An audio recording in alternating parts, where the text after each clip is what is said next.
राष्ट्र धर्म का मैं लावनी विनीत आप सभी का आज के भारत निर्माण conclave 2025 powered by Santosh hospital को पावर्ड बाय ईमे ट्राइफेड आई स्वदेशी सुदर्शन राष्ट्र निर्माण की ओर से आप सभी का बहुत बहुत स्वागत करती हूं।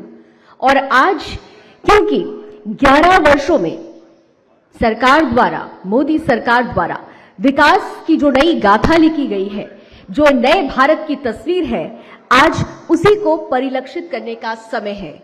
और हमारे बीच आज मुख्य अतिथि और मुख्य वक्ता के रूप में एक ऐसी शख्सियत है जिनको पहचान की जरूरत नहीं। विकास का पर्याय, बदलाव की पहचान और भारत के इंफ्रास्ट्रक्चर का वो शिल्पकार जिनके नाम से सड़कों पर भरोसे की रफ्तार दौड़ती है, जो सिर्फ मंत्री नहीं एक विजनरी हैं, जो सिर्फ भाषण नहीं समाधान देते हैं, जिनके इरादे, नीयत और नीति तीनों राष्ट्र निर्माण के पथ पर चलती है। जब मोदी सरकार ने नया भारत गढ़ने का सपना देखा तो उसे जमीन पर उतारने वाले इंजीनियर, वो शिल्पकार आज हमारे बीच में हैं। एक बार फिर से तालियों के साथ स्वागत करते हैं भारत सरकार में सड़क परिवहन एवं राजमार्ग मंत्री माननीय श्री नितिन गडकरी जी का। और क्योंकि आप सभी बहुत देर से प्रतीक्षारत थे कि माननीय मंत्री जी हमारे बीच आए और जो विकास की गाथा है उसकी एक लंबी कहानी है उसको आपके समक्ष रखें, तो बिना समय लिए मैं अब हमारे सुदर्शन न्यूज के प्रधान संपादक आदरणीय डॉक्टर सुरेश चौहान जी से अनुरोध करूंगी कि आज के कार्यक्रम की वो शुरुआत करें। धन्यवाद। सबको जय श्री राम। इतना धीरे से। सुदर्शन के मीडिया कॉन्क्लेव में आप सभी का स्वागत है, जहां शोर नहीं सार होता है। और लगातार 11 वर्षों से प्रति वर्ष सुदर्शन के कॉन्क्लेव में आने वाले भारत के हाईवे मैन नितिन गडकरी जी का भी स्वागत है। हम प्रतिवर्ष इस कॉन्क्लेव को करते हैं और 11 वर्ष एक लंबा पीरियड होता है। 2 टर्म पूरी होकर तीसरी टर्म में सरकार चल रही है, तो इसलिए इन 11 वर्षों का मोदी सरकार का अगर कोई फेस है जो द्वारका से लेकर अरुणाचल तक या कश्मीर से लेकर कन्याकुमारी तक, तो नितिन गडकरी है, जो चारों तरफ दिखते हैं। 11 वर्ष पहले यात्रा शुरू हुई और अब कन्याकुमारी से कश्मीर तक और द्वारका से अरुणाचल तक गडकरी चारों तरफ चमक रहे हैं। कैसा लगता है? मैं तो काम करता हूं, अब चमकता कि नहीं चमकता ये आपका काम। आप लोगों को लगता है ना चमकता है,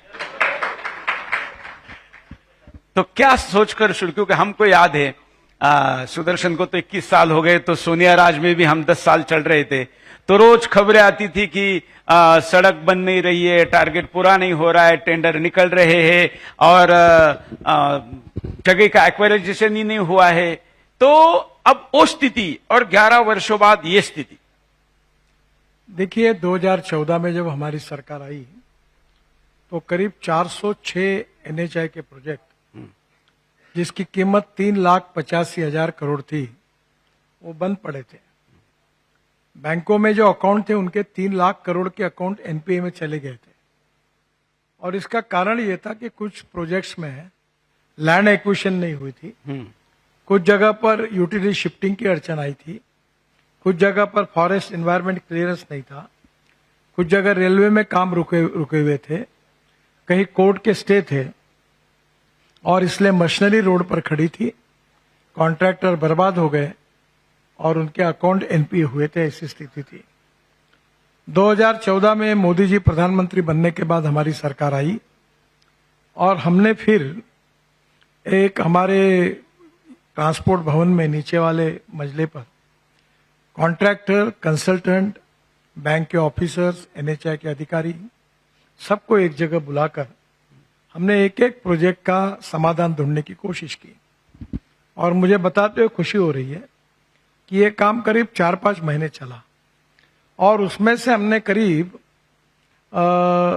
40,000 करोड़ के प्रोजेक्ट टर्मिनेट कर दिए। होने लायक नहीं थे। और बाकी प्रोजेक्ट में जो समस्याएं थी वो हमने सुलझाई और वो प्रोजेक्ट चलने लगे। और मैं ये बड़े विश्वास के साथ, खुशी के साथ कह सकता हूं कि हिंदुस्तान की बैंकों को हमने 3 लाख करोड़ के एनपीए से बचाया ओह, और अब वो रोड ठीक प्रकार से चलने लगे हैं, अब कोई समस्या नहीं है। अब पर उसके बाद में हमने एक निर्णय किया कि अब कोई भी प्रोजेक्ट अवार्ड करना है तो 90% लैंड एक्वायर्ड होनी चाहिए, एनवायरमेंट फॉरेस्ट क्लियरेंस मिलना चाहिए। और इसके कारण अब प्रोजेक्ट में तकलीफें है पर कम हो गई है और जिसके कारण गति भी बढ़ी है और काम भी अच्छे तरीके से इसलिए भूमि पूजन और उद्घाटन का अंतर कम हो गया है। निश्चित रूप से कम हुआ है। अब प्रोजेक्ट लगभग होने के बाद उसी निश्चित समय में ही पूरा करने की हमारी कोशिश होती है। इसमें एक गडकरी मॉडल जो है भ्रष्टाचार शून्य और अधिक गति, क्योंकि ये उल्लेख इसलिए करना जरूरी है कि पिछली सरकार में रोड हो या हर चीज में भ्रष्टाचार के आरोप लगते थे। रोड में तो टेंडर मिलने के पहले पैसे देने पड़ते थे, फिर टेंडर मिलता था, फिर भी काम नहीं होते थे, आरोप लगते थे। अब काम इतना हो रहा है और आरोप नहीं है, ये कैसे संभव हुआ? देखिए, पहली बात तो ऐसी है कि हम पूरी तरह ट्रांसपेरेंट है। हमारे यहाँ ई टेंडर होते हैं, कोई टेंडर मैनेज नहीं कर सकता। दूसरी बात यह है कि अब क्वालिटी के बारे में हम बहुत कठोर है। अब जैसे रोड का रिकॉर्ड बना, अब मेरी इच्छा है कि मैं 25-30 टोल वालों को जेल के अंदर बंद करूं, उसके पीछे काम में लगाऊं और 10-15 कॉन्ट्रैक्टर को भी अंदर करूंगा। इसका कारण हमारे अच्छे रोड ये देश के एसेट्स हैं, भारतीय ये जनता उसकी मालिक है और इसके क्वालिटी में कोई खिलवाड़ करेगा तो उसके ऊपर कठोर कार्रवाई करेंगे, उसके साथ कोई कॉम्प्रोमाइज नहीं होगा। ये कठोर धोरण हमने स्वीकार किया है और जिसके कारण अब कॉन्ट्रैक्टर भी काफी सावध हो गए। दूसरी बात, हम नई नई टेक्नोलॉजी को ले रहे हैं। अभी प्री कास्ट टेक्नोलॉजी को हम मैंडेटरी कर रहे हैं कि अब रोड में मैक्सिमम प्री कास्ट का काम होगा। हमने इको फ्रेंडली भी काम किया है। ये परली से डांबर बनाया और डांबर का रोड अभी 1 किलोमीटर हुआ है नागपुर जबलपुर रोड पर, अच्छा, जो बायो बिटुमेन था और वो ये कहा गया है कि वो पेट्रोलियम बिटुमेन से अच्छा है। हमने बांबू का क्रैश बैरियर बनाया है। तो अलग नए नए प्रकार की टेक्नोलॉजी का उपयोग हम कर रहे हैं, जिसमें इको फ्रेंडली टेक्नोलॉजी हो, ये भी हमारा प्रयास है। तो इसका ड्यूरेबिलिटी बढ़ेगा? नहीं, बांबू का ऐसा है कि हमारे देश में करीब 95 लाख टन बिटुमिन लगता है। उसमें से इंडियन रिफाइनरीज की क्षमता 45 लाख टन है और फिर 50 लाख टन इंपोर्ट होता है। हमने ये निर्णय किया है कि जो रबर के टायर है, यूज टायर, उसकी पाउडर, ये बांबू का क्रैश बैरियर है, वही तो ये इको फ्रेंडली है। तो अब हम लोग वो यूज रबर की टायर 15% और 7% प्लास्टिक, और ये जो परली है इससे पंजाब में, हरियाणा में, वेस्टर्न यूपी में काफी प्रोजेक्ट आ रहे हैं जिसमें सीएनजी तैयार करते हैं। उसका जो बाय प्रोडक्ट लिग्नेंट होता है, वो लिग्नेंट जो है वो हम लोग 35% तक पेट्रोलियम बिटुमेन में ऐड करते हैं। तो इस प्रकार से करीब 20 लाख टन इससे हमारा इंपोर्ट बचेगा और इसका फायदा हमारे किसानों को, गांव गरीब मजदूर किसानों को होगा और इको फ्रेंडली भी होगा। जो रबर, यूज रबर टायर है उसका रबर भी जाएगा, प्लास्टिक भी यूज होगा। एक प्रकार से ऐसे रोड बनाने का हमारी करेंसी भी बचेगी। हाँ, इंपोर्ट भी बचेगा। इंपोर्ट भी बचेगा। ये सब कुछ जब होता है तो इसका अर्थव्यवस्था पर बड़ा सकारात्मक असर भी पड़ता है। तो वो क्या पड़ा है इतने 11 वर्षों में और इतने लाखों करोड़? अब तो हम आंकड़ा भी कितना बोले समझ में नहीं आता, क्योंकि आप इतना लंबे आंकड़े बोलते हैं, तो वो सारे आंकड़ों का तो बड़ा इम्पैक्ट अर्थव्यवस्था पर सीधा पड़ता होगा। निश्चित रूप से होता है। अभी देखिए, जब 1 रुपया रोड में डाला जाता है तो 3 गुना मल्टीप्लाई इफेक्ट होता है। अच्छा, हाँ, और इसलिए इसका सबसे बड़ा फायदा ये हुआ कि किसी भी देश की प्रगति और विकास में उसकी निर्यात, एक्सपोर्ट बहुत इंपॉर्टेंट है। हमारे देश में लॉजिस्टिक कॉस्ट जो एक्सपोर्ट की है वो 16% है, चाइना में 8% है और विशेष रूप से अमेरिका और यूरोपियन कंट्री में 12% है।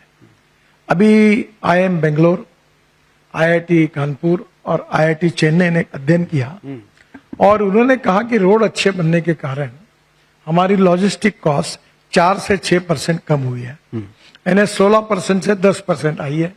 और मेरा विश्वास है कि इस साल के अंत तक वो 9% यानी सिंगल डिजिट पे आएगी, जिससे हिंदुस्तान का एक्सपोर्ट 1.5 गुना होगा, रोजगार निर्माण होंगे, वेल्थ क्रिएट होगी और देश का विकास होगा।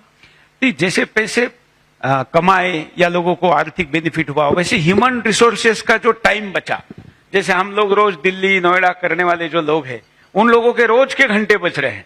मतलब पहले नोएडा जाने का मतलब और आज जाने का इतना फर्क पड़ा है। तो इससे भी जो इसका आपने कोई काउंट नहीं किया होगा, लेकिन मुझे लगता है करना चाहिए कि ह्यूमन रिसोर्सेस के कितने घंटे बचे। नहीं, अभी तो हम लोग ये, मुझे याद है महेश शर्मा जी के यहाँ उनके एक हॉस्पिटल में मैं आयुर्वेदिक ट्रीटमेंट करने के लिए जाता था, तो मुझे जाने के लिए 1.5 घंटा और आने के लिए 1.5 घंटा, अब तो 20 मिनट में चले जाते हैं दिल्ली मेरठ हाईवे से। तो स्वाभाविक रूप से अभी ये जो द्वारका एक्सप्रेस हाईवे बना है, कभी अभी उसके टनल भी नीचे से डायरेक्ट, यानी पानीपत से एयरपोर्ट आने के लिए 3.5 घंटे लगते थे। अभी हमने UR2 बनाया, 1-2-3 महीने में उसका उद्घाटन होगा। और उसके बाद एक टनल बनाई है जो हवाई पट्टी के नीचे से निकलकर डायरेक्ट T3 जाएगी। वो अधिकारी कहते थे कि हवाई पट्टी के नीचे से जा नहीं सकता वगैरह, आपने ले लिया? ले लिया। ऊपर में हवाई जहाज उतर रहा और नीचे से टनल जा रही है, तो ये हो गया है। और इसके कारण तो बसंत विहार को भी टनल हो गई, इधर भी हो गई। मुझे तो ऐसा लगता है कि ये स्टेट ऑफ आर्ट प्रोजेक्ट है।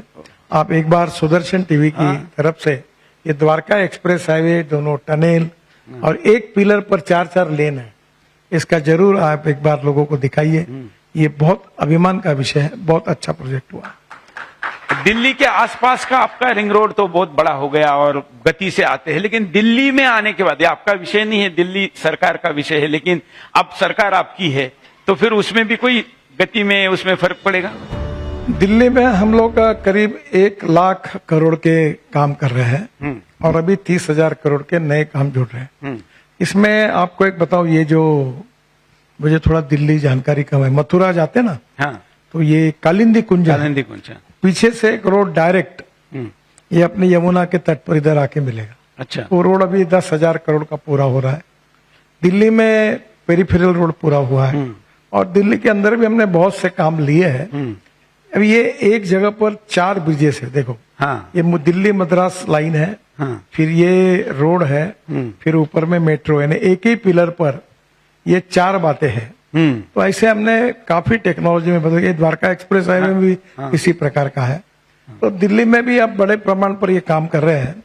तो मुझे लगता है कि दिल्ली का ट्रैफिक जाम और प्रदूषण कम करने की हम पूरी कोशिश कर रहे हैं। ये कठिन है, पर इसमें निश्चित रूप से हमको सफलता मिलेगी। एक एक्सक्लूसिव जानकारी भी दे दीजिए, अभी मीडिया में आपने अधिकृत कहीं दी नहीं है, लेकिन हमको ये पता चला है कि दिल्ली में भी आप पेरिस की तरह अंडरग्राउंड रोड बनाकर गुड़गांव की तरफ लेकर जा रहे हैं। अब उस पर अध्ययन चल रहा है। हाँ, क्योंकि मैं कोई भी घोषणा करता हूं तो आज तक 11 साल में मैंने बोला और हुआ नहीं, ऐसा नहीं हुआ है। ये एक अध्ययन चल रहा है कि ये जो ताल कटोरा स्टेडियम है उसके बाजू से जमीन से अंडरग्राउंड डायरेक्ट गुड़गांव तक ऐसी टनल तैयार करेंगे, 6 और 6 12 लेन की, और जिसके कारण एकदम डायरेक्ट ट्रैफिक निकल जाएगा। तो ऊपर जो धौला कुआं से गुड़गांव तक जो ट्रैफिक है उसमें कमी आएगी। और एक कोशिश करें कि धौला कुआं से हवा में चलने वाली डबल डेकर बस पर अध्ययन कर रहे हैं, जिसमें स्काई बस, हाँ, 100 लोग बैठेंगे और ऊपर के ऊपर गुड़गांव तक चले जाएंगे, मानेसर तक जाएंगे, उस पर भी अध्ययन चल। तो स्काई बस का पहला प्रोजेक्ट कहाँ पर होगा?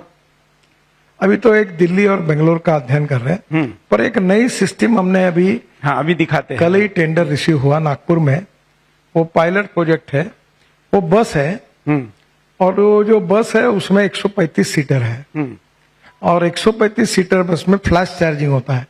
हिटैची और सीमेंस की टेक्नोलॉजी है और उसमें क्या होता है कि ये चार्जर नीचे आता है, बस 40 किलोमीटर तक चार्ज हो जाती है। इसमें टीवी सामने, एग्जीक्यूटिव चेयर है और जैसे एयर होस्टेस होती है वैसे बस होस्टेस है। अच्छा, हाँ, और ये नागपुर के रिंग रोड पर पहला पायलट प्रोजेक्ट चल रहा है। इसमें हमारी कोशिश है कि इसका किराया डीजल बस की तुलना में 30% कम होगा। ओह, और ये जब यशस्वी होगा तो दिल्ली से जयपुर, दिल्ली से देहरादून, दिल्ली से अमृतसर, मुंबई से नासिक, पुणे, चेन्नई से बेंगलोर, इस प्रकार का ये मास रैपिड ट्रांसपोर्ट अगर शुरू हो जाएगा तो ये मेट्रो का पर्याय है। अभी 1 किलोमीटर मेट्रो के लिए 450 करोड़ रुपए लग रहे हैं और हमारी इस सिस्टम को 2 करोड़ लग रहे हैं। ओह, तो ये तो इसमें बहुत बड़ा अंतर है। बहुत बड़ा है। तो इसको तो प्रायोरिटी बेस पर करना चाहिए। ये पहला जैसा सक्सेस होगा तो पूरे देश में हम इसको शुरू करेंगे। आपने अभी दिल्ली के अंडरग्राउंड की रोड की बात की। नितिन जी, पैसे खर्च करे बगैर कैसे काम किए जाते, इसका एक उदाहरण है। मैं आपका एक भाषण सुन रहा था मराठी में, नागपुर में आप दे रहे थे। तो बेंगलोर में ट्रैफिक जाम है और बेंगलोर में आप अंडरग्राउंड टनल बना रहे हैं, तो वो पैसे कहां से आएंगे? शायद आपको मुख्यमंत्री ने कहा, तो आपने कहा कि उसके नीचे काफी मार्बल है, उसको बेच के पैसे। थोड़ा हमारे दर्शकों को बताए तो ये एक तो एंटरप्रेन्योरशिप। बंगलोर में देश में सबसे कंजेस्टेड शहर हो गया, तो हम बंगलोर में 17,000 करोड़ का रिंग रोड बना रहे हैं। बंगलोर से मैसूर हमने बना लिया है। बेंगलोर से चेन्नई इसी साल दिसंबर तक पूरा होगा। 2 घंटे में चेन्नई से बेंगलोर होगा। अब बंगलोर के अंदर में रोड की विड्थ बढ़ाने के लिए जगह ही नहीं है, तो हम बंगलोर के अंदर में एक अंडरग्राउंड टनल करेंगे दोनों दिशा में। और वो टनल से करते समय जो ग्रेनाइट है बंगलोर के नीचे में, वो ग्रेनाइट अगर निकलता है तो वो बेचेंगे, उसका फायदा उस प्रोजेक्ट को मिलेगा। देखिए ये और उसके साथ साथ हम लोग एक सैटेलाइट टोल सिस्टम की है, नंबर प्लेट और फास्टैग की। उसमें स्कैनर और कैमरा है, तो अब कहीं रुकने की जरूरत भी नहीं होगी, तो ट्रैफिक जाम से मुक्ति मिल सकती है। इस पर अध्ययन शुरू है। मुख्यमंत्री और उप मुख्यमंत्री कर्नाटक के मेरे पास आए थे, उन्होंने भी आग्रह किया है, मैं कोशिश कर रहा हूँ। नहीं तो ये स्टेट ऑफ द आर्ट वाला भी विषय, मतलब पहले तो रोड बन रहे यही देश के लिए बहुत है, लेकिन अब स्टेट ऑफ द आर्ट का एक उदाहरण कोई मैं भाषण सुन रहा था आपका, गोवा में भी कुछ किया है। गोवा में हमने जुआरी रिवर पर आपने देखा होगा एक बड़ा ब्रिज बनाया, और वो ब्रिज में क्या किया कि जुआरी नदी के अंदर आप नाव में बैठकर जाओगे, शायद उसका डिजाइन आएगा, और कैप्सूलेट लगाकर ऊपर जाओगे, तो व्यूअर्स गैलरी बनाई है 2, और वो व्यूअर गैलरी से आप पूरा गोवा और समुद्र देख सकते हैं। वहां मैंने मुख्यमंत्री को जी को काम दिया है वो, तो मैंने उनको कहा कि इसके ऊपर गोवा का इतिहास ये भी एक आप तैयार करिए, एक रेस्टोरेंट भी रखिए, तो ये बहुत ही हर लोग जाएंगे वहां। नीचे में कार पार्किंग है, रेस्टोरेंट्स है, गोवा का फूड है, उससे रोजगार भी निर्माण होगा। और लोगों के लिए जैसे अपना पेरिस का एफेल टावर है, वैसे उसी प्रकार से ये भी बन जाएगा। उसमें कोई हिस्टोरिकल प्रदर्शनी वगैरह भी शायद लगा रहे हैं। हाँ, वही गोवा का, क्योंकि लोगों को लगता है गोवा मतलब केवल पोर्तुगीज कल्चर है, जबकि गोवा के कई गोवा मुक्ति आंदोलन का इतिहास बहुत बड़ा है। वो भी मैंने उनको कहा कि इसको आप करिए। जगन्नाथ जोशी, मोहन रानडे, इन सब लोगों ने गोवा के लिए जेल में गए थे, तो ये इतिहास भी नई पीढ़ी को पता होना चाहिए, ये भी हमारी कोशिश है। अब जैसे रोड अर्थव्यवस्था पर असर पड़ता है, तो रोजगार का प्रत्यक्ष क्या पड़ता है? लोगों को लगता है कि रोड तो बन रहे, तो ये उद्योगपतियों को, कंपनियों को उसका प्रॉफिट हो रहा है, लेकिन रोजगार भी तो मिलता है। वो कैसा? आपको सबसे अच्छी बात बताता हूँ, हमने 22,000 करोड़ में बौद्ध सर्किट बनाया, जिसमें जहां भगवान गौतम बुद्ध का जन्म हुआ, जहां उनको ज्ञान प्राप्त हुआ, ये गोवा का है। देखिए, अच्छा, हाँ, ये गोवा वाला है। ये देख के मैं आपको बताऊंगा। हाँ, हाँ, इस पे लिफ्ट से ऊपर जाएंगे। हाँ, ऊपर में व्यूअर गैलरी बनेगी। नहीं, ये दूसरा है। अच्छा अच्छा, ये नागपुर के पास अंबोरा का है। ये लिफ्ट जा रही ऊपर, ये रेस्टोरेंट है उसके ऊपर। अच्छा, ये गोसी खुर्द करके जो डैम है ना वहां का, गोवा का अभी बताया गया है। अच्छा, तो ये बौद्ध सर्किट 22,000 करोड़ का, और इसमें कम से कम अब south east Asia, Indonesia, Malaysia, China, Singapore, इतने बौद्ध धर्मी आ रहे हैं कि वो आने के बाद टैक्सी लेते हैं, होटल में रहते हैं, रेस्टोरेंट में जाते हैं, तो इसका फायदा होता है। जैसे 4 धाम, बद्रीनाथ, केदारनाथ, गंगोत्री, यमुनोत्री, 3 गुना लोग आ रहे हैं, तो उनको रोकना पड़ा, बंद पड़ा। इसी प्रकार से पूरे देश में हर जगह पर, प्रयागराज का उदाहरण लो, रोड अच्छे आप उदाहरण के पहले मैं आपका धन्यवाद करता हूं तमाम 100 करोड़ हिंदुओं की तरफ से कि कुंभ मेले में 65 करोड़ जो लोग आए, इसमें सबसे बड़ी भूमिका अगर किसी की होती तो सड़क की भूमिका थी। Thank you. लोग मुंबई से निकलते थे और फोन करते थे, सुरेश जरा जा रहे स्नान करने उधर कुछ देखो। मैं कहता इतने दूर से, और वो पहुंच भी जाते थे। कश्मीर से, साउथ से, पूरे देश से लोग पहुंचे। तो उसमें आपका विशेष योगदान है और इसके लिए मैं तमाम हिंदुओं की तरफ से धन्यवाद व्यक्त करता हूं कि ये रोड के कारण संभव हो पाए इतनी बड़ी संख्या। मुझे लगता है कि कुंभ में जितनी कार आई, बसेस आई, ये वर्ल्ड रिकॉर्ड है। और इसका कारण ये है कि रोड, हमारे नागपुर से लोग 8 घंटे में प्रयागराज पहुंच जाते हैं। हर घर में लोग बैठे गाड़ी में प्रयागराज जा रहे हैं। तो ये सब इसीलिए संभव हुआ कि रोड अच्छे हुए। और ये जब प्रयागराज में कुंभ हुआ तो योगी जी ने कहा कि 2 लाख करोड़ का जीडीपी बढ़ा। तो ये जीडीपी बढ़ा, तो ये क्यों बढ़ा? तो इतने ज्यादा लोग आए उसके कारण बढ़े, और रोड बने इसलिए लोग ज्यादा आए। तो इसका मल्टीप्लाई इफेक्ट आर्थिक विकास में रोड बनाने का होता ही है। और इसीलिए American president John F Kennedy, इनका एक प्रसिद्ध वाक्य मैं अपने ऑफिस में लिखकर मैंने रखा है कि American roads are not good because America is rich, but America is rich because American roads are good. तो निश्चित रूप से प्रॉस्पेरिटी तो भारत के विकास में भी ये निर्णायक माइलस्टोन रहेगा। हम रोजगार की बात कर रहे थे, तो ऐसा कोई हिसाब है क्या कि कितने किलोमीटर पर कितने लोगों को रोजगार मिलता है? ऐसा कुछ स्टडी हुआ है? ये तो नहीं हुआ है, पर अपना जो जीडीपी ग्रोथ है उसमें सबसे ज्यादा कंट्रीब्यूशन रोड सेक्टर का है। अच्छा। क्योंकि रोड सेक्टर के कारण, जैसे मैंने कहा, लॉजिस्टिक कॉस्ट कम हुई। मैं आपको एक छोटा उदाहरण देता हूँ। दिल्ली में ये द्वारका एक्सप्रेस हाईवे बना, हरियाणा और दिल्ली के बीच में। पहले यहाँ फॉरेस्ट जैसे जंगल, पेड़ वगैरह थे, कुछ नहीं था, पूरी जमीनें खाली पड़ी थी। अब यहाँ 10 लाख करोड़ की इन्वेस्टमेंट हुई है, दोनों बाजू में टाउनशिप बनी है, बिल्डिंगें बनी है। और अब उतने रेट बढ़ गए कि एक बार मैं मुंबई हवाई जहाज से जा रहा था तो एक लड़का 30-35 साल का आया, टाई पहना हुआ, मेरे पैर छूने लगा। मतलब क्यों, ऐसा क्यों करते हो? बोले साहब मेरा दिवाला पिट चुका था, क्योंकि मेरी जमीन पड़ी थी, काम अधूरा था द्वारका एक्सप्रेस हाईवे पर आपने जैसे रोड बनाया, मैं आज 50,000 करोड़ का आदमी बना हूं आपके कारण, इसलिए मुझे आपको नमस्कार करने दीजिए। तो ये इतना बड़ा इम्पैक्ट है। कितनी बड़ी टाउनशिप बनी। अब इतनी बड़ी टाउनशिप बनी, उसमें स्टील लगा, सीमेंट लगा, पेंट लगा, फर्नीचर तैयार हुआ, सब काम हुआ। किसको काम मिला? ये रोजगार मिला ना। तो एक ये द्वारका एक्सप्रेस हाईवे ने ही 10 लाख करोड़ की इकोनॉमी डेवलप की। तो पूरे देश के इस रोड ने कितना डेवलप किया होगा ये आप समझ सकते। पहले शहर बसते थे नदियों के किनारे, ऐसा कहा जाता है। अब तो हाईवे के किनारे बसते हैं। तो ये जो आपने नए हाईवे बनाए, भविष्य में इनके बगल में भी बड़े बड़े ग्रीन सिटीज वगैरह आएंगी? ऑलरेडी आ रही है। अभी दिल्ली से देहरादून 2 घंटे में होगा।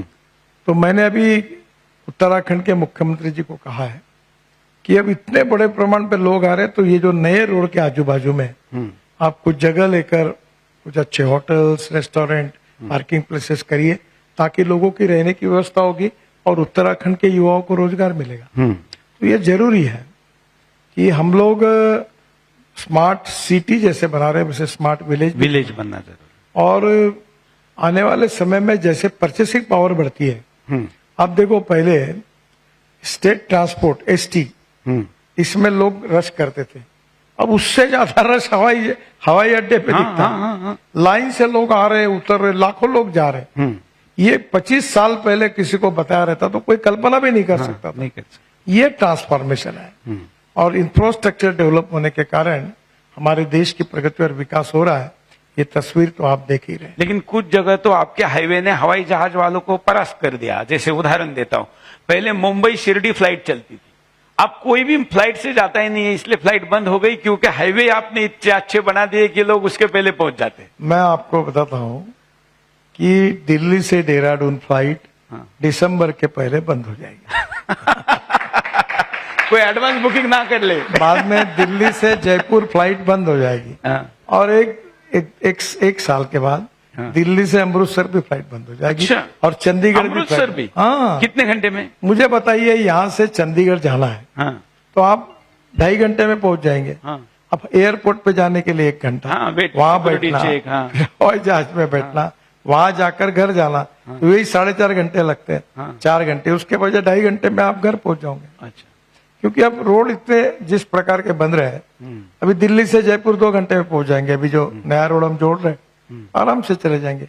दिल्ली से मुंबई 12 घंटे में हो जाएगा। चेन्नई से बेंगलोर 1 घंटे में हो जाएगा, 2 घंटे में। बेंगलोर से मैसूर पहले 3.5 घंटे लगते थे, अब 45 मिनट में हो रहा है। मेरठ से दिल्ली 4 घंटे लगते थे, अब 50 मिनट में लोग आ रहे हैं। मुझे मेरठ में लोग मिले, बोले हम तो आइसक्रीम खाने के लिए कैनॉट प्लेस जाने लगे। अब मेरठ में लोग रहते हैं और दिल्ली में काम करते हैं, तो ये चेंज तो हो रहा है। नहीं, लोग उल्टा भी हो रहा है ना, मेरे दिल्ली वाले भी मेरठ जा रहे हैं। अच्छा, केवल नहीं आ रहे। मेरठ की चाट बड़ी फेमस है, मेरठ वाले भी कुछ लोग आए हुए हैं यहाँ पर। ये सारा रोजगार का जैसे असर होता है, आपने कहा, वो इस प्रकार से इसका कल्चरल एवोल्यूशन भी होता है। इधर से उधर लोग जाएंगे तो उस दिशा में भी एक अच्छा कंट्रीब्यूशन एक दिखता है।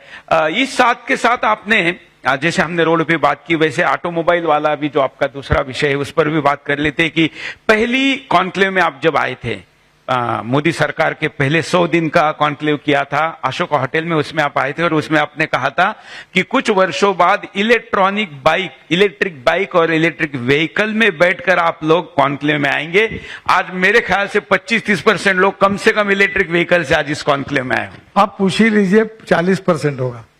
कौन से इलेक्ट्रिक व्हीकल से आए हुए लोग जो आए हुए हाथ ऊपर करिए। हाँ, है पीछे भी है। हाँ। इसका कारण यह है कि बड़े प्रमाण पर ट्रांसफॉर्मेशन हुआ है। अभी मैं आया हूं, मेरी गाड़ी 100% इथेनॉल पर चलती है, तो ग्रीन फ्यूल है, नो पोल्यूशन, और वो 60% बिजली तैयार करती है। तो पेट्रोल क्या तुलना में अगर पेट्रोल की कीमत से एवरेज निकाले तो 25 रुपए लीटर पेट्रोल का भाव होगा और नो पोल्यूशन। अच्छा, तो ये बहुत बड़ा चेंज हो रहा है। और 22 लाख करोड़ का हमारा इंपोर्ट था फॉसिल फ्यूल का, ये 22 लाख करोड़ में से 10 लाख करोड़ बचाए हमने, और ये हिंदुस्तान के किसानों के जेब में जाएंगे तो गांव कितना विकास होगा, कितनी स्थिति बदलेगी, ये महत्वपूर्ण है। लोग कहते हैं कि नितिन गडकरी जी ने बड़े सिस्टमेटिक तरीके से अरब के जो शेख लोग हैं उनका दुकान बंद करवाने का काम चालू किया है। नहीं, वो तो नहीं है, पर एक बात पक्की है कि हमारा देश आत्मनिर्भर बनना चाहिए, हमारा देश स्वावलंबी बनना चाहिए।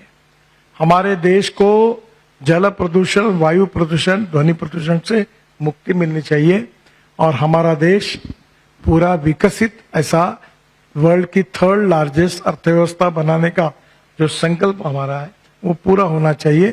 इसके लिए इंपोर्ट को कम करना है, एक्सपोर्ट को बढ़ाना है। ये वो स्थिति कब आएगी कि खाड़ी देशों से हमको एक लीटर भी लेना नहीं पड़ेगा? मैं आपको बताता हूं कि अभी हम ethanol, methanol, biodiesel, bio LNG, CNG, electric, hydrogen पे काम कर रहे हैं। मेरे पास हाइड्रोजन की गाड़ी है, उसका नाम है मिराई। मिराई ये जापानी वर्ड है। मिराई का अर्थ है भविष्य, फ्यूचर। तो पानी से हाइड्रोजन तैयार होता है, कचरे से हाइड्रोजन तैयार होता है, बायोमास से हाइड्रोजन तैयार होता है, और ये होता है ग्रीन हाइड्रोजन। जो पेट्रोलियम से होता है वो ब्राउन हाइड्रोजन, और जो कोयले से होता है वो ब्लैक हाइड्रोजन।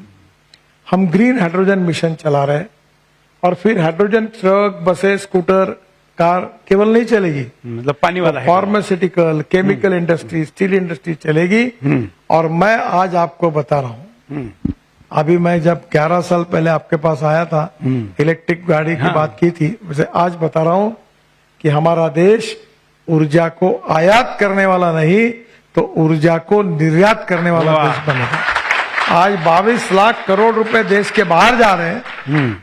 अब 10 साल के बाद ऐसी स्थिति आएगी कि दुनिया भर से 20 लाख करोड़ हमारे अंदर आएंगे, हमारा एक्सपोर्ट बढ़ेगा। वो दिन अब दूर नहीं है, ये मेरा विश्वास है। ये संघ के पूजनीय सरसंघ चालक सुदर्शन जी ये सपना देखते थे, हाँ, और आज वो आपने पूरा करके दिखाया। सुदर्शन जी का मेरे ऊपर बहुत प्रेम था, और उनकी मृत्यु के पूर्व भोपाल में थे वो, और मैं उनको मिलने के लिए गया था। मेरा हाथ पकड़ के उन्होंने कहा, नितिन, ये जो ग्रीन फ्यूल वाली बात है, इथेनॉल की, अल्टरनेटिव फ्यूल की, इसको छोड़ना नहीं, इसको आखिरी तक लेके जाना। और मैं उन्हीं के आशीर्वाद से ये काम करने के लिए उस समय लगा हूं। और आज जब ये सपना पूरा हुआ तो आज सुदर्शन जी हमारे बीच में नहीं है, पर एक स्वयंसेवक के रूप में, एक समर्पित राष्ट्र के लिए समर्पित प्रचारक के रूप में ये राष्ट्र सुखी बने, समृद्ध बने, संपन्न बने, शक्तिशाली बने, जल वायु ध्वनि प्रदूषण से मुक्त बने और बहुत ताकतवर अर्थव्यवस्था बने, अपने पैरों पर खड़ा रहे। ये जो सपना सुदर्शन जी का था, इसमें ये फॉसिल फ्यूल सबसे बड़ी समस्या थी और ये आज 22 लाख करोड़ देश के बाहर जा रहे। अब इस देश का किसान केवल अन्नदाता नहीं, ऊर्जादाता बना है। केवल ऊर्जादाता नहीं, ईंधन दाता बना है और केवल ईंधन दाता नहीं, हवाई ईंधन भी तैयार कर रहा है। हवाई ईंधन दाता बना है और पानीपत में तैयार हो रहा है। हवाई ईंधन दाता नहीं, अब वो बिटुमिन दाता बना है और बिटुमिन दाता नहीं, अब वो हाइड्रोजन दाता बना है। तो एक प्रकार से गांव, गरीब, मजदूर, किसान और ग्रामीण क्षेत्र सुखी, समृद्ध, संपन्न होंगे। और मैं वो सपना देखता हूं कि दिल्ली, मुंबई, कलकत्ता, चेन्नई, बेंगलोर, ये जो बड़े प्रमाण पर लोग आज हमारे बीच में गांवों से आए हुए हैं, वो फिर से अपने गांव की तरफ जाएंगे और गांव समृद्ध और संपन्न बनेंगे, ये मेरा विश्वास है। तब मुझे याद है जब आप बीजेपी के अध्यक्ष बनकर दिल्ली आए थे, क्योंकि हम एक रिमार्केबल डे पर बैठे, इसलिए ऐसी यादें आनी चाहिए। तो तब आप बोलते थे कि हम इथेनॉल लाएंगे और जो बाकी सारी चीजें आपने बताई, तो लोग हंसते थे कि एक पॉलिटिशियन भारतीय जनता पार्टी का अध्यक्ष और क्या क्या बातें बोल रहा है, कब होने वाला है। तो आपको नहीं लगता था कि आप बोल रहे लोग इस पे भरोसा नहीं करेंगे? हंसते थे, हंसते भी थे। नहीं, ये 11 साल पहले भी यही होता था कि कितनी बातें आप बता रहे, लाखों में बातें करते, करोड़ों में बातें करते, तो काम कहां से होगा, पैसा कहां से आएगा। हाँ। पर अब 11 साल के बाद मैं आप जैसे, आपको नहीं पर पत्रकारों को पूछता हूं कि 11 साल में मैंने बोला और नहीं हुआ, इसी एक बात बताओ। जो कहेंगे वही बोलेंगे और जो बोलेंगे वही करेंगे, यही बात पे हम चले हैं। और इसका कारण यह है कि हमारे मन में एक भावना है कि हमारा देश, हमारी मातृभूमि, हमारा राष्ट्र ये शक्तिशाली बने, विश्वगुरु बने, दुनिया की ताकत बने। जो जो दुनिया में अच्छा है वो हमारे देश में हो, यही जो राष्ट्रवाद का भाव है, यही हम सबके कार्य करने की प्रेरणा है और उसी के आधार पर हम काम करने की कोशिश कर रहे हैं। हम ऑटोमोबाइल पे बात कर रहे थे, तो ऑटोमोबाइल में अब क्या रेवोल्यूशन आने वाला है? मतलब फ्यूल और रोड की तो बात हो गई, लेकिन इस सेक्टर में दुनिया में जो गाड़ियां देखने को मिलती है, जैसे टेस्ला है, उस टेस्ला जैसी गाड़ी भारत में अभी बनने की संभावना है या टेस्ला ही आएगी, क्या संभावना है? देखिए, पहली बात तो ऐसी है कि 2014 में जब हमारी सरकार आई, तब हमारी ऑटोमोबाइल इंडस्ट्री 7वें नंबर पे थी। हमारा 12 लाख करोड़ रुपए का वॉल्यूम था। आज अभी 6-7 महीने पहले हमने जापान को पीछे डालकर अब वर्ल्ड में हम तीसरे नंबर पर आए। पहले नंबर पर अमेरिका है, जिनके ऑटोमोबाइल इंडस्ट्री का साइज 79 लाख करोड़ है। दूसरे नंबर पर चाइना है जो 47 लाख करोड़ है और हिंदुस्तान है वो 22 लाख करोड़ है। अब मर्सिडीज के वर्ल्ड के चेयरमैन एक 20-25 दिन पहले मेरे पास आए थे, तो उन्होंने कहा कि हम लोग अब मर्सिडीज इंडिया में बनाएंगे और यहीं से वर्ल्ड में एक्सपोर्ट करेंगे। सब ब्रांड हमारे पास है, एक आधा छोड़ दो। हमारी क्वालिटी अच्छी है, हमारी कॉस्ट कम है, हमारी बजाज, टीवीएस, हीरो और होंडा ये 50% टू व्हीलर एक्सपोर्ट होते हैं। तो आने वाले समय में मेरा विश्वास है कि हिंदुस्तान कम से कम 5 साल के अंदर, हमने ये तय किया है कि हम ऑटोमोबाइल इंडस्ट्री में वर्ल्ड में नंबर 1 पर जाएंगे। वाह, इसके लिए हमारी शुभकामनाएं। और वर्ल्ड में नंबर 1 पर जाएंगे तो सबसे बड़ा आप जो प्रश्न पूछ रहे थे कि ये ऑटोमोबाइल इंडस्ट्री है, ये राज्य सरकार और भारत सरकार को रेवेन्यू के रूप में सबसे ज्यादा जीएसटी देने वाली ये इंडस्ट्री है। 4.5 करोड़ युवाओं को रोजगार देने वाली ये इंडस्ट्री है और 3.5 लाख करोड़ का एक्सपोर्ट ये इंडस्ट्री करती है, जो आत्मनिर्भर भारत का सपना पूरा करेगी। और देश के सभी brand, tractor, scooters, car, construction equipments, truck, buses Hindustan में बनेगी और पूरे वर्ल्ड में यहां से जाएगी, ये मेरा विश्वास है और वो दिन अब दूर नहीं है। मतलब हम अमेरिका में उतरेंगे तो भारत का ब्रांड वाली गाड़ी भी मिल सकती है? निश्चित मिलेगी, सब जगह पे मिलेगी। ये दिन जल्दी आया, इसे हम आशा करते हैं। क्योंकि भारत में लोग इंपोर्ट गाड़ियों को ज्यादा। आप एक बात देखिए, हाँ। आज भी आप अफ्रीकन देशों में जाइए, आज आप श्रीलंका जाइए, बांग्लादेश जाइए, आप आपके नजदीक के अनेक देशों में जाइए, आपको सब जगह इंडियन ब्रांड दिखेंगे। और अभी वो दिन दूर नहीं है कि यूरोपियन कंट्रीज में और विकसनशील देशों में भी आपको हमारे ट्रैक्टर्स, हमारी स्कूटर्स, हमारी बसेस, हमारी कार आपको देखने के लिए मिलेगी। और अभी जैसे टोयोटो है, अभी ये सुजुकी है, ये मारुति सुजुकी, परसों ही कल मेरे घर पर आए थे एमडी, 50% प्रोडक्शन उनका एक्सपोर्ट हो रहा है। टोयोटो 50% प्रोडक्शन एक्सपोर्ट हो रहा है। तो आज आप देखिए कि जो विदेशों से आई हुई कंपनी, अभी जापान के टोयोटो का जितना व्यवहार है उससे इंडियन टोयोटो का ज्यादा है। ओह, और ये पूरे वर्ल्ड में एक्सपोर्ट यहां से हो रहा है। मर्सिडीज की बात मैंने आपको बताई। तो मुझे लगता है आने वाले समय में ऑटोमोबाइल इंडस्ट्री हमारे देश को बहुत ताकत देगी। मुझे याद है आपने दूसरे या पहले कॉन्क्लेव में कहा था कि हमारी गाड़ियां विदेश में इसलिए नहीं जा सकती क्योंकि हमारे स्टैंडर्ड जो है प्रोडक्शन के, क्वालिटी के, वो उतने नहीं है और हम वो भारत में लागू करेंगे। उससे थोड़ी कॉस्ट बढ़ सकती है लेकिन बड़ा बाजार खुलेगा, ये आपने कहा था। मुझे आज बताते हुए खुशी हो रही है हाँ। कि हमने सुरक्षा के स्टैंडर्ड के हिसाब से भारत एनकैप प्रोग्राम शुरू किया और हमारी गाड़ियों की टेस्टिंग होने लगी। 6 एयरबैग्स हमने मैंडेटरी की और आज मुझे बड़े अभिमान के साथ ये कहते हुए खुशी हो रही कि वर्ल्ड की बड़ी बड़ी कंपनियां टेस्टिंग के लिए अपनी गाड़ियां इंडिया में भेज रही है और यहां से स्टैंडर्ड का टप्पा लगा रही है। ये अचीवमेंट हमारे यहाँ हुई है, ये बहुत बड़ी उपलब्धि है। अब मैं ई रिक्शा को भी भारत एनकैप में स्टैंडर्डाइज कर रहा हूँ। ये लोगों को, गरीबों को फंसाते हैं, ये डुप्लीकेट पार्ट लगा के क्वालिटी अच्छी नहीं रहती, तो उसका भी हमने स्टैंडर्ड तय किया है और जल्दी वो भी आएगा ताकि वो रिक्शा कम से कम 7-8 साल अच्छा चलेगा। नहीं, आप मुझे व्यक्तिगत तौर पर आपका ये किस्सा पता है कि ये रिक्शा क्यों आपने लाई थी। हमारे दर्शकों को भी बताइए कि उसके पीछे क्या भावना थी कि एक व्यक्ति रिक्शा खींचता है। ये जो आपको लगा और आपने कहा ट्रांसपोर्ट मिनिस्टर बनने के बाद 1 करोड़ लोगों को मैं इससे दूर करूंगा। हमारे देश में 1 करोड़ लोग आदमी आदमी को ढोने का काम करता था और करीब करीब 1 क्विंटल का बोरा अपने पीठ पर रखकर मजदूरी करने वाले 50 लाख लोग थे। इसे 1.5 करोड़ लोग थे। और मुझे याद है मैं बचपन में अपने महाल घर से रेलवे स्टेशन माँ के साथ जाता था तो चढ़ाव, तिलक पुतले के पास एक चढ़ाव रहता था, तो वो रिक्शा वाला बेचारा नीचे उतर के खींचता था, मैं भी उतर के उसको धक्का मारता था। तब मुझे बड़ा बुरा लगता था कि क्या हमारे देश में कितना गलत है, ये आदमी आदमी को दो रहे। तो जब मैं मंत्री बना तो मैंने सब इंस्टीट्यूशन को बुलाया, IIT वाले, वो एक्सपर्ट लोगों को, और मैंने उनको कहा कि क्या हम मैकेनिज्म ड्रिवन ई रिक्शा नहीं बना सकते सस्ता। तो फिर उसके बाद ई रिक्शा का जन्म हुआ और मुझे खुशी है कि मैंने उस समय जो एग्जिस्टिंग पार्ट्स मार्केट में अवेलेबल, बजाज का चक्का था, TVS का एक्सेल था, मैंने कहा लगाओ। तो उसके ऊपर कोर्ट में गए थे, सुप्रीम कोर्ट तक लड़ाई हुई थी। तो मैंने कहा गरीबों के हित में है। महात्मा गांधी जी ने कहा था कि जब तुमको कोई निर्णय गरीबों के हित में करना होगा तो कानून तोड़ना होगा तो तोड़ो। उस बात का उपयोग करके बनाए, सुप्रीम कोर्ट में जीते। और आज मुझे खुशी हो रही है कि बंगाल में तो कंधे पे रखकर आदमी को खींचते हैं। तो आज मुझे खुशी हो रही है कि 1 करोड़ लोग जो आदमी आदमी को खींचने का काम करते, वो प्रथा लगभग नष्ट हो गई। जो लोग 1 क्विंटल का बोरा पीठ पर रख के चलते थे, वो भी प्रथा नष्ट हो गई।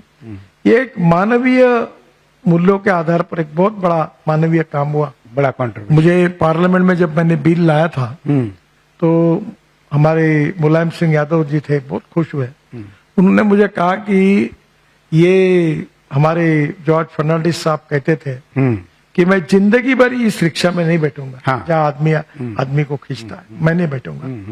दीनदयाल उपाध्याय कहते थे कि जिस दिन ये व्यक्ति इस कार्य से मुक्त होगा, इसका शोषण हो रहा है, वो इस देश के इतिहास का सुनहरा दिन रहेगा। तो मुझे लगता है कि दोनों का सपना पूरा हुआ और आज मैकेनिज्म ड्रिवन ई रिक्शा आया। ये हमारे सरकार की बहुत बड़ी उपलब्धि है। और मुझे पूछा जाएगा जब भी कि आपने सबसे अच्छा काम कौन सा किया है, तो मैं जवाब देता हूँ, 1.5 करोड़ लोगों को मानवीय शोषण से मुक्त करने का अवसर मुझे मिला, बिल्कुल। यही मेरे जीवन का अच्छा काम। अब बड़ी कंपनी आ रही है और बाजार बड़ा है, तो नेचुरली विदेशी कंपनियां भी आएगी और ग्लोबलाइजेशन में हम उनको रोक भी नहीं सकते। लेकिन जो आत्मनिर्भरता बाकी विषयों में बढ़ रही है, इक्विपमेंट में भी अभी काफी स्वदेशी इक्विपमेंट बन रहे हैं, वैसे इस पूरे ऑटोमोबाइल सेक्टर में आत्मनिर्भरता कैसे बढ़ेगी? देखिए, हमारे यहाँ 1.5 लाख से ज्यादा स्टार्टअप है और रिसर्च में 2 चीजें important, innovations, entrepreneurship, science, technology, research, skill and successful practices. We name it as knowledge and conversion of knowledge into wealth is future. तो सबसे पहले हमारे IIT इंजीनियरिंग कॉलेज इतना अच्छा काम कर रहे हैं, हमारे यंग लड़के इतना अच्छा रिसर्च कर रहे हैं कि ये इसके कारण जो बेस्ट टेक्नोलॉजी है, बेस्ट सक्सेसफुल प्रैक्टिसेस है, इसका हम उपयोग कर रहे हैं। तो ये conversion of knowledge into wealth ये जो यंग जनरेशन कर रही है, ये महत्वपूर्ण है। दूसरी बात जो महत्वपूर्ण है कि no material is waste and no person is waste. It is depending upon the appropriate technology, appropriate vision of the leadership that you can convert waste into wealth. और आज देखो, हमने दिल्ली के गाजीपुर के टेकड़ी का, अहमदाबाद 80 लाख टन कचरा हमने रोड के नीचे डाल दिया। अब ये कचरे से हाइड्रोजन भी बनने वाला है, कचरे से CNG बन रहा है। तो मैं ये मानता हूं कि मैंने हमारे शहर में 8 साल पहले टॉयलेट का पानी बेचा नागपुर शहर का, और आज हमको 350 करोड़ रुपए साल के मिल रहे हैं टॉयलेट का पानी बेचकर। तो जो निश्चित रूप से अगर ये पूरा knowledge to wealth and waste to wealth ये जो कार्यक्रम है, ये हमारे देश का विकास करेगा और देश को आत्मनिर्भर भी बनेगा और वेल्थ भी क्रिएट करेगा, एम्प्लॉयमेंट भी क्रिएट करेगा और देश की तस्वीर बदल जाएगी, हम महाशक्ति बनेंगे, ये मेरा विश्वास है। इस पूरे प्रक्रिया में जो आम व्यक्ति है, क्योंकि मैं इसलिए प्रश्न पूछ रहा हूं कि बच्चे आजकल सामान्यतः वही पढ़ते हैं जो मार्केट में अवेलेबल है, तो ऐसे में आपके सेक्टर में इतना बड़ा फाइनेंशियल रेवोल्यूशन आ रहा है, इतने जॉब क्रिएट हो रहे हैं, तो जो एजुकेशन सेक्टर में भी भारत के बच्चों को ये एजुकेशन फ्यूचरिस्टिक अभी से ले ले, ऐसी व्यवस्था भी निर्माण करनी चाहिए। बिल्कुल हो रही है। हमारी पहले 50 यूनिवर्सिटी वर्ल्ड स्टैंडर्ड की थी, अब 750 हो गई। प्राइवेट यूनिवर्सिटी अच्छी चल रही है। हमारे दुनिया से अनेक देशों से लड़के पढ़ने के लिए हमारे पास आ रहे हैं। तो एक मतलब ये है कि हमारा देश सभी क्षेत्र में आगे जा रहा है। अभी इंडस्ट्री में जा रहा है, एग्रीकल्चर में जा रहा है, टूरिज्म में जा रहा है, एजुकेशन में जा रहा है, और जिन जिन क्षेत्र में हमारे लोग काम कर रहे हैं वो निश्चित रूप से आगे जा रहे हैं, और सबके मिले जुले प्रयासों से ही आत्मनिर्भर भारत बनेगा, ये मेरा विश्वास। नहीं, मेरा एक और उसमें कहना था कि इस इंडस्ट्री के लिए अलग से ह्यूमन रिसोर्सेज की ट्रेनिंग, उसकी डिग्री, ऑस्ट्रेलिया में जाते तो दाढ़ी कटिंग की भी अलग से डिग्री मिलती है क्योंकि उसको वहां स्टैंडर्ड माना जाता है। तो रोड कंस्ट्रक्शन, ऑटोमोबाइल, इस सेक्टर में विशेष अलग कोर्सेस। देखो, स्किल डेवलपमेंट को, स्किल ट्रेनिंग को सरकार ने बहुत महत्व दिया है। पर मैं आपको एक दूसरी बात बताता हूँ। हमारे यहाँ मैं सांस्कृतिक महोत्सव करता हूँ नागपुर। 50,000 लोग रोज आते हैं, करीब 17 दिन कार्यक्रम होते हैं, बड़े बड़े कार्यक्रम होते हैं। क्रीड़ा महोत्सव करता हूँ, 80,000 खिलाड़ी खेलते हैं। अभी हमने एग्रोविजन करता हूँ, 5 लाख किसान आते हैं। ये एडवांटेज विदर्भ करके किया, 7.5 लाख करोड़ की इन्वेस्टमेंट आई। ज्येष्ठ नागरिक हजारों आते हैं। तो ये करते समय हमने एक कार्यक्रम किया कि हमारे यहाँ मेहंदी निकालने के लिए शारदोत्सव और दुर्गोत्सव के कार्यक्रम में हमने एक धोटे करके महिला थी, उसको कहा कि उसने स्किल देके 450 लड़कियों को ट्रेन किया मेहंदी कैसे निकालनी, और हमने 100 रुपए एक मेहंदी निकालने की फी रखी। 80 रुपए हमने दिए, 20 रुपए जिसने निकाली उसने दी, और ये 350 महिलाओं ने 49,000 महिलाओं को मेहंदी निकाल के दी। ओहो। अब आपको आश्चर्य लगेगा, यहाँ खेल समाप्त नहीं हुआ। अब वो लड़कियां नागपुर से दुबई जा रही है शादियों में मेहंदी लगाने के लिए, दिल्ली आ रही है, कलकत्ता जा रही है, और उनको अभी कोई मेहंदी वाली लड़की 50,000, कोई 60,000 और हवाई जहाज से जाने लगी। तो ये है स्किल। तो ये इस प्रकार के हमारे अनेक कलाएं हैं, और उसमें मैं साड़ियां बनाता हूँ। ये जो कोशिक एक प्रोजेक्ट है, आपने हेमा मालिनी जी से उसका प्रचार करा। हाँ, तो वो आज कल ही वो ऑफिसर यहाँ आए हैं, तो हमने झारखंड में उसका प्रिंटिंग करते हैं। आपको ताज्जुब होगा, वो मुझे कल बताया 200 साड़ियों की वेटिंग लिस्ट है। अब मैंने मन में आया कि हमने गरीबों के लिए कुछ करना चाहिए। मैं बहुत सुंदर कॉटन की साड़ी हमने तैयार की, जकाट वो इलेक्ट्रॉनिक के ऊपर, और वो केवल मेरी इच्छा है 400 रुपए में बेचेंगे। 400 रुपए में तो गरीब को सस्ते में साड़ी मिले और महिलाओं को साड़ी के पीछे 60 रुपए रोजगार मिले। जो चिंदी होती है रेडीमेड गारमेंट, उसके हमारे यहाँ कारपेट बनते हैं, मेरे यहाँ मैं सबको देता हूँ। कोई आता है बोलता है 5,000 रुपए का, 6,000 रुपए का, मैं बताता हूँ ये 400 रुपए में बना और 500 रुपए में बेचा। विश्वास नहीं होता उनका। अब महिलाओं को काम मिला। ऐसे बहुत से स्किल्स हैं कि जो है, जैसे हमारे यहाँ आजकल फास्ट फूड का जमाना है, अब लोग अपने घर में ही बनाकर पहुंचाते हैं, उसको क्लाउड किचन बोलते हैं। तो आप घर के घर लोग लाखों करोड़ों का धंधा करने लगे, ऑनलाइन बेच तो हमको लोगों को अलग अलग प्रकार के कौशल्यों को सिखाना और उसके लिए कमर्शियल फिर उसका उपयोग करना, ये इतना बड़ा फील्ड है। और हमारी सरकार ने स्किल ट्रेनिंग और स्किल डेवलपमेंट को सर्वोच्च प्राथमिकता दी है, और निश्चित रूप से ये रोजगार के लिए एक बहुत बड़ा साधन होगा, ऐसा मुझे लगता है। हमने एआई से आपके अब तक के 10 इंटरव्यू को एनालाइज किया कि आपने ऐसी कौन सी कॉमन चीजें हैं जो पहले वर्ष से अंतिम इस इंटरव्यू तक बोली है, मतलब इस इंटरव्यू होने के पहले। तो एक गाय ऐसा फैक्टर था कि आपने 10 की 10 इंटरव्यू में थी, उसका कोई ना कोई उल्लेख किया है। तो इस बार उसमें कोई अपडेट है, उसमें कुछ रोजगार या आत्मनिर्भरता की तरफ गौशालाएं जा रही है? देखिए, आपको एक बात बता दूं, मैंने ये प्रोजेक्ट किया हुआ है कि हमारे देश में गिर जात की गाय थी, विशेष रूप से सुदर्शन टीवी इसके ऊपर विशेष कार्यक्रम कर बताए करेंगे। ये धर्म वापसी जैसा आंदोलन है। अच्छा। तो हमारे देश में बीच में जर्सी, ह्यूस्टन सब गाय आई। अभी एक गिर जात की गाय थी, ये 1952 में ये ब्राजील गई, और ब्राजील में उसको विकसित करके वहां वो 60 लीटर गाय दे रही, दूध दे रही। फिर उस गाय का जो बूल तैयार हुआ टोरेंटो, उसका सीमेंस लाकर इंडिया में 2 लीटर के गाय को दिया, तो वो उससे 20 लीटर की गोरी हुई। फिर उसमें आगे टेक्नोलॉजी आई एम्ब्रियो ट्रांसफर। अब एम्ब्रियो ट्रांसफर ये जो है, इससे 2 लीटर के गाय से टेस्ट ट्यूब बेबी जो होती है ना आजकल अपने हाँ। वैसे टेस्ट ट्यूब गोरी। अच्छा। तो अभी टेक्नोलॉजी आई है कि बेटी बचाओ अभियान की जरूरत नहीं, हर जगह गोरी होगी, गोरा नहीं होगा। और ये जो होगी गोरी, ये इसमें एम्ब्रियो ट्रांसफर में ये 20 लीटर की होगी, क्योंकि उसका जो बुल है उसकी माँ का दूध जितना था उस प्रश्न में इधर आएगा। इसमें 3 सेंटर हिंदुस्तान में शुरू हुए। पहला है सांगली में चितड़े का, दूसरा है बारामती में पवार साहब ने खोला है, और तीसरा नागपुर में मैंने पीछे लगकर वेटरनरी यूनिवर्सिटी में खोला है। तीनों का उद्घाटन करने का मुझे मौका मिला। मैं आपके काम की बात बताता हूँ। ये जो हुस्टन, जर्सी सब गाय है, इनको देशी में कन्वर्ट, ये साहीवाल, गिर, राठी, ये सब अपने देशी नस्ल में कन्वर्ट करने का ये प्रोग्राम है। ये धर्म वापसी आंदोलन है। आप इसको दीजिए, हमारे देश की पूरी गाय जो है वो देशी बन जाएगी, और देशी गाय बनने के बाद उसके गोमूत्र की वैल्यू आपको पता है, उस गाय के गोबर की वैल्यू पता है, और जो दूध है इतना मिलेगा कि एक परिवार, एक नीम का झाड़ और एक गाय, कोई आत्महत्या नहीं करेगा।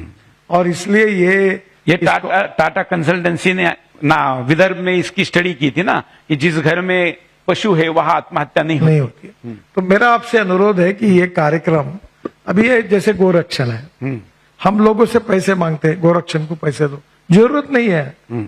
हर गोरक्षण अगर 300-400 गाय 20 लीटर वाली तैयार करेगा, तो उनके पास करोड़ों रुपए आएंगे। और जब गाय को दूध से पैसे आएंगे, गोबर से पैसे आएंगे, गोमूत्र से पैसे आएंगे, तो गाय कोई बेचेगा ही नहीं। क्यों बेचेगा? जैसे मुझे याद है कि मैं जब महाराष्ट्र में मंत्री था, तो शीला कौल जी, शीला दीक्षित जी यहाँ मंत्री थी, तो मैं उनके पास फ्लैश के लिए आता था कि फ्लैश की पॉलिसी करो। आज फ्लैश का फुकट में नहीं मिलती, कॉस्ट बढ़ गई। तो मैं ये अक्सर कहता हूं कि वेस्ट में वैल्यू क्रिएट करो, ताकि उसके लिए झगड़ा हो। कल कचरे, मैं आज आपको बता रहा हूं, ये जो म्यूनिसिपल वेस्ट है ना, कचरा, आने वाले 5 साल के बाद कचरे के लिए झगड़े होंगे। बड़े बड़े नेता फोन करेंगे, ये कचरा उसको दो, ये कचरा उसको दो। आज आप हंस रहे हैं, मैं जानता हूं, ये लिख के रखना आप, कि लोग बोलेंगे कचरा मेरा है, वो बोलेंगे मेरा है। क्योंकि कचरे में वैल्यू क्रिएट होगी, कचरे से हाइड्रोजन बनेगा। आज ऑर्गेनिक मैन्युअल तैयार होता है। ये सब रिवोल्यूशन होने वाला है बिकॉज ऑफ टेक्नोलॉजी। तो मुझे लगता है कि हिंदुस्तान तेजी से इन सब बातों से आगे बढ़ रहा है, ये बहुत बड़ी बात है। खैर, आप जो बोलते हैं वो करते हैं, ये लोगों का भरोसा, इसलिए डाउट नहीं है। एक संघ का स्वयंसेवक के नाते अभी संघ का ये 100वां वर्ष प्रारंभ है और अभी कार्यक्रम शुरू हो जाएंगे। तो एक स्वयंसेवक, एक संघ जिसको कट्टर प्रस्तुत किया जाता है, जिसको लोग कहते हैं कि फासिस्ट है वगैरह वगैरह, और एक स्वयंसेवक जो केवल विकास की बात करता है और केवल बात नहीं करता, करके दिखाता है, तो क्या यही संघ है? देखिए, मैंने भी एक किताब लिखी है संघ में जो मानवीय प्रबंधन होता है उसके ऊपर। हाँ। और वो बहुत पॉपुलर, काफी बेचतप चली गई, उसकी 22 भाषा। लेकिन आपने अभी सिर्फ मराठी में लिखी है ना? नहीं, अभी ट्रांसलेशन हो रहा है सब भाषा में। तो मैं आपको एक बात बताता हूँ, संघ, ये दुर्भाग्य है कि संघ के बारे में लोगों के मन में गलतफहमी है। संघ के स्वयंसेवक हजारों कोऑपरेटिव बैंक का सक्सेसफुली चलाते हैं, जिन्होंने करोड़ों लोगों को कर्जा देकर उनका जीवन बदला। संघ के तरफ से लाखों स्कूल वनवासियों के बीच में चलाते हैं, हेल्थ और एजुकेशन सेक्टर में वहां काम होता है। संघ के तरफ से सेवा के क्षेत्र में, शिक्षा के क्षेत्र में, विद्यार्थियों के क्षेत्र में, मजदूरों के क्षेत्र में, किसानों के क्षेत्र में, हर इसमें देश के अनुरूप अच्छा कार्य हो रहा है। संघ का सामाजिक, शैक्षणिक, आर्थिक सब क्षेत्र में जो कार्य है उसका अगर मूल्यांकन करेंगे तो संघ के बारे में लोगों के मन की गलतफहमियां दूर होगी। पर दुर्भाग्यवश राजनीतिक उद्देश्य से संघ को जानबूझकर बदनाम किया गया। Image versus reality and ground reality versus perception ऐसी बात है। इस बार ये 100 साल पूरे हो रहे हैं, तो संघ ने बहुत अच्छा एजेंडा लिया, इकोलॉजी एंड एनवायरनमेंट का भी लिया। तो मुझे लगता है कि निश्चित रूप से संघ के नजदीक जाएंगे और समझने की कोशिश करेंगे तो सच्चाई समझ में आएगी, गलत फहमियां रहेंगे नहीं। पर जैसा कोई काला गॉगल पहनता है तो उसको दुनिया काली दिखती है। अब गॉगल निकाल कर आंखों से देखोगे तो सच सामने में आएगा। तो मुझे लगता है कि निश्चित रूप से संघ ऐसा एक अद्भुत संगठन है, विश्व में ऐसा कोई संगठन नहीं है कि जो सामाजिक आर्थिक परिवर्तन और राष्ट्र के पुनर्निर्माण के लिए काम कर रहा है। हमारा इतिहास, हमारी संस्कृति, हमारी विरासत और मूल्याधिष्ठित जीवन पद्धति और परिवार पद्धति विश्व के आकर्षण का केंद्र है। मैं अभी श्री रविशंकर जी को मिला था, उन्होंने वॉशिंगटन में ये जो व्हाइट हाउस के नजदीक 1.5 लाख से ज्यादा लोग विदेशों के आकर जो हमारी हिंदू संस्कृति, भारतीय संस्कृति, इसका अध्ययन कर रहे थे। तो ये मुझे लगता है कि हमें अपॉर्चुनिटी है कि फिर से एक बार दुनिया के सामने जाने की। और अलग अलग इसमें ये जो 100 साल पूरे हो रहे हैं, इसमें संघ के स्वयंसेवक भी अनेक लोगों तक जाएंगे, तो निश्चित रूप से संघ का कार्य लोगों तक पहुंचेगा। हमने एक तय किया है कि ये जो संघ को 100 साल हो रहे हैं, तो संघ में और विद्यार्थी परिषद में अच्छे अच्छे गीत हैं और वो गीतों ने हमको बहुत अच्छी प्रेरणा दी है। तो मैंने वो 25 गीत सिलेक्ट किए हमने, और हमारे सांस्कृतिक महोत्सव समिति की ओर से प्रसिद्ध गायक शंकर महादेवन, अच्छा, इनको काम दिया है। अभी जो गाना चल रहा था, ये इन्होंने जो गाया था, बहुत अच्छे गायक है, और वो 25 गीत तैयार कर रहे हैं और हम जल्दी उसके कैसेट प्रकाशित करेंगे ताकि संघ के, अच्छा वो कवियों के नाम मालूम नहीं है, हाँ, किसी को पता, आगे और वो एक एक कविता ऐसी है कि जो राष्ट्र भक्ति के भाव से ओतप्रोत है। तो इस बार उसको अच्छी तरीके से तैयार करके हम लोगों तक पहुंचाने की कोशिश करें। डॉक्टर हेडगेवार ते मोहन भागवत, ये पूरी यात्रा का जो स्वप्न है करोड़ों दर्शकों का, करोड़ों स्वयंसेवकों का, करोड़ों देशवासियों का, ये पूर्ण होते हुए कब तक आप देख रहे? कोई 47 कहता है, कोई अलग अलग डेट्स देता है। देखिए, हमारे यहाँ दत्तोपंत ठेंगड़ी जी बहुत बड़े विचारक थे। वो एक अच्छी बात कहते थे, वो कहते थे every politician thinks about his next election and every socio economic reformer, nation builder thinks from century to century. जो राष्ट्र निर्माता होते जो सामाजिक आर्थिक परिवर्तन का विचार करते हैं वो एक शतक से दूसरे शतक तक करते हैं। तो इसलिए ये कार्य कभी समाप्त नहीं होगा, क्योंकि कार्य ऐसा होता है कि जैसा बढ़ता है वैसे और आगे अपेक्षाएं निर्माण होती है। आज जो है वो कल नहीं, कल है वो आगे नहीं। तो हमें चलते रहना चाहिए और टुवर्ड्स एब्सोल्यूट, यानी हमारे बीच में कोई पूर्णांक नहीं, हम सब अपूर्णांक हैं। हम अच्छा होने का प्रयास करके पूर्णांक होने की कोशिश करते हैं, तो हम चलते रहते हैं। तो मुझे लगता है हमने काम करते रहना चाहिए। परिस्थितियां बदलते रहती है, देश बदलता रहता है और उस समय परिस्थितियां बदलती है, उसमें फिर नई परिस्थिति में फिर काम करना पड़ता है। तो यह राष्ट्रीय पुनर्निर्माण का काम ये कभी समाप्त होने वाला नहीं है, ये कंटिन्यूअस प्रोसेस है, वो चलने वाला है। बिल्कुल। तो अनेक अपूर्णांक लेके एक पूर्णांक करने के विचार की ये यात्रा, अपने परिश्रम से हिंदुस्तान को एक नई दिशा और गति देने का काम आपने किया, इसके लिए हम आपके आभारी है और यहाँ भी समय दिया उसके लिए भी आभारी है। हमारे यहाँ सभी कई लोग आज आपको सुनने के लिए राजस्थान से लेकर कई उत्तराखंड और कई कई राज्यों से आए हुए हैं। मैं सभी की तरफ से स्वागत हमने आपका किया नहीं, आप घर के ही है, लेकिन धन्यवाद करने की हमारी परंपरा है और हम फूलों से नहीं करते, शस्त्र से करते, इसलिए गदा देकर मैं आपको स्वागत करना चाहूंगा।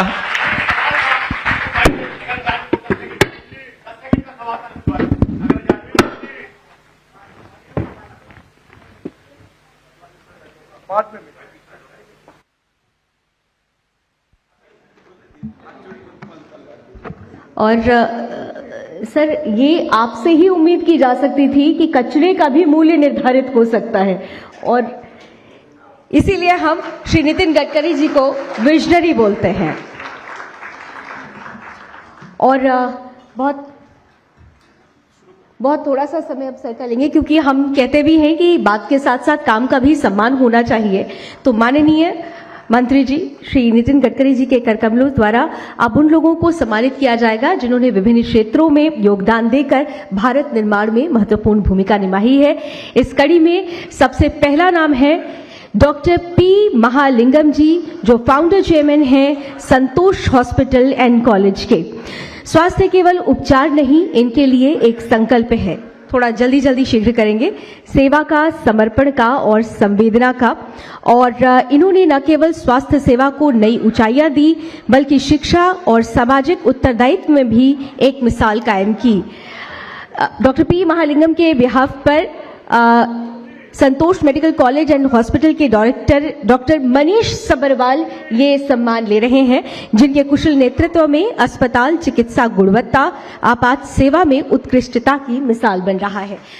दूसरा नाम आपके सामने रखती हूं, श्री आशीष डुडेजा जी, जो कि आरना बाई आम ईमे बाई आरना के चेयरमैन हैं, जिन्होंने सपनों को आकार दिया है और 2010 में आरना ब्रांड की नींव रखी और आज इस ब्रांड में गुणवत्ता और विश्वसनीयता का नया परिचय बढ़ा है।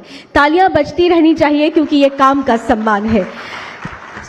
और अब मैं आमंत्रण देती हूं हरियाणा के गुरुग्राम जिले के ग्राम बासलंबी के सबसे युवा सरपंच श्री सुमित यादव जी को, जिनके लिए कह सकते हैं कि कभी कोई उम्र नहीं होती बदलाव की और कभी कोई छोटा नहीं होता बड़ा करने के लिए। इन्होंने अपने गांव में न केवल भ्रूण हत्या को रोका, बल्कि बेटी बचाओ बेटी पढ़ाओ को भी बढ़ावा दिया। तालियों के साथ।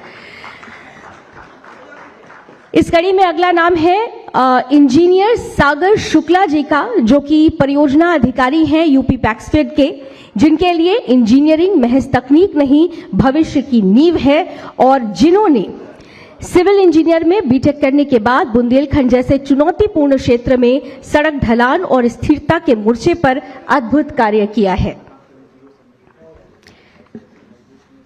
जी, अगला नाम इसी कड़ी में है श्रीमती हरिप्रिया भार्गव जी, जो कि राष्ट्रीय अध्यक्ष हैं सनातन संस्कृति संघ की, जिनके जीवन में सेवा, संस्कृति और नेतृत्व केवल शब्द नहीं साधना है। श्री हरिप्रिया भार्गव जी, जिन्होंने सनातन सांस्कृतिक सेवा के माध्यम से भारत की सांस्कृतिक चेतना को देश देशांतर में एक नई पहचान दी है। और अब मैं मंच पर आमंत्रण देती हूं ठाकुर प्रवेंद्र पुंडीर जी एवं ठाकुर विवेक चौहान जी का, जो कि वैष्णवी इंटरप्राइजेस के डायरेक्टर हैं और जिनके लिए कहना चाहिए कि जहां सोच बड़ी होती है वहां सीमाएं खुद छोटी पड़ जाती हैं और लक्ष्य अगर समाज निर्माण का हो तो कदम इतिहास रचते हैं। और ऐसे ही युवा भविष्य के शिल्पकार डॉक्टर प्रवीण पुंडीर जी और ठाकुर विवेक चौहान जी। अगला नाम है श्री राहुल द्विवेदी जी का, जो कि पर्यावरण संरक्षक और सामाजिक कार्यकर्ता हैं, जिनके लिए कहूंगी कि जो पेड़ों से प्रेम करता है वो धरती से वफादारी निभाता है और जो हरियाली बचाता है वो आने वाली पीढ़ियों के लिए उम्मीद बनता है। ऐसी ही उम्मीद है श्री राहुल द्विवेदी जी। अब आमंत्रण देती हूं डॉक्टर चरणजीव मल्होत्रा जी को, जो समाज सेवक हैं और जिनके लिए ये कहा जा सकता है कि कुछ लोग पैदा होते हैं जीने के लिए और कुछ लोग जीने वालों की जिंदगी संवारने का काम करते हैं। कोरोना काल में जब लोगों ने अपने रिश्तेदारों को छोड़ दिया तब आपने 4700 से अधिक कोरोना मृतकों का अंतिम संस्कार कराया, 85 दिन तक रोज 8000 लोगों को भोजन कराया। अगला नाम श्री राणा रणजीत सिंह जी का है, जो web business tech private limited के डायरेक्टर हैं। बिहार की मिट्टी से आते हैं और एक स्वप्न दृष्टा हैं, जिन्होंने दिल्ली की धरती पर डिजिटल सफलता की इमारत खड़ी की। आईटी क्षेत्र में अपने करियर की शुरुआत 2009 में की और 2022 में web business tech private limited की स्थापना कर एक नया मानक गढ़ दिया। अगला जो सम्मान मिलने वाला है वो है समाज सेवी डॉक्टर गौरव किरार जी को। डॉक्टर गौरव किरार जी,